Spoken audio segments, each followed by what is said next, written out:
नमस्कार, मैं रेणुका चौधरी और आप देख रहे हैं द इंडिया मूव्स। महाराष्ट्र की सियासत में एक बार फिर हलचल बढ़ गई है। ऐसे समय में जब राज्य में राष्ट्रीय निकाय चुनाव की प्रक्रिया जोरों शोरों पर है, सत्तारूढ़ महायुति के दो बड़े दल यानी बीजेपी और शिवसेना एकनाथ शिंदे गुट के बीच लंबे समय से चल रही अनबन को लेकर कयासों का बाजार गर्म हो गया है। चुनाव के बीच अचानक दोनों दलों के नेताओं के बीच मुलाकात ने राजनीतिक गलियारों में नया उत्साह और आशंकाओं को पैदा भी कर दिया है।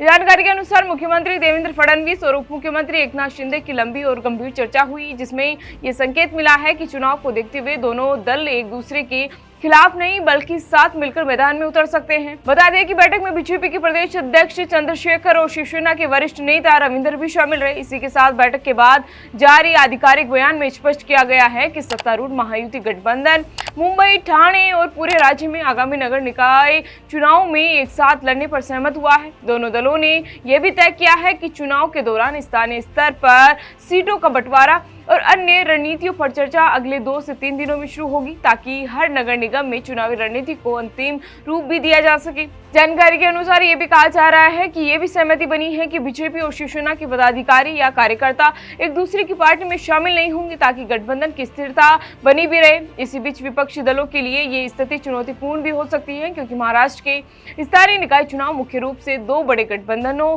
सत्तारूढ़ महायुति और विपक्षी महाविकास आघाड़ी यानी एमवीए के बीच होने जा रहे हैं। बता दें कि महायुति में बीजेपी, एकनाथ शिंदे गुट की शिवसेना और एनसीपी के अजित पवार गुट जैसी प्रमुख पार्टियां शामिल हैं, जबकि महाविकास आघाड़ी में कांग्रेस, उद्धव ठाकरे गुट की शिवसेना और एनसीपी के शरद पवार की गुट के अलावा कुछ अन्य छोटे दल भी शामिल हैं। अब राजनीतिक जानकारों का कहना है कि महायुति की यह सहमति विपक्ष के लिए मुश्किलें भी बढ़ा सकती है, खासकर ऐसे समय में जब चुनाव मैदान में मुकाबला पहले से भी तीव्र है। गौरतलब है कि इससे पहले शिवसेना यानी ठाकरे गुट के युवा नेता और पूर्व मंत्री आदित्य ठाकरे ने दावा किया था कि महायुति एक सहयोगी दल के 22 नेता मुख्यमंत्री फडणवीस के करीब हो गए हैं और वे पाला बदलने की तैयारी भी कर रहे हैं। हालांकि उन्होंने किसी का नाम भी नहीं लिया था। इस बीच माना जा रहा है कि स्थानीय निकाय चुनाव महाराष्ट्र की सियासत में आगामी विधानसभा और लोकसभा चुनाव की दिशा भी तय कर सकते हैं, क्योंकि बड़े गठबंधन और सहयोगियों के साथ मजबूती से मैदान में उतरने की कोशिश कर रहे हैं।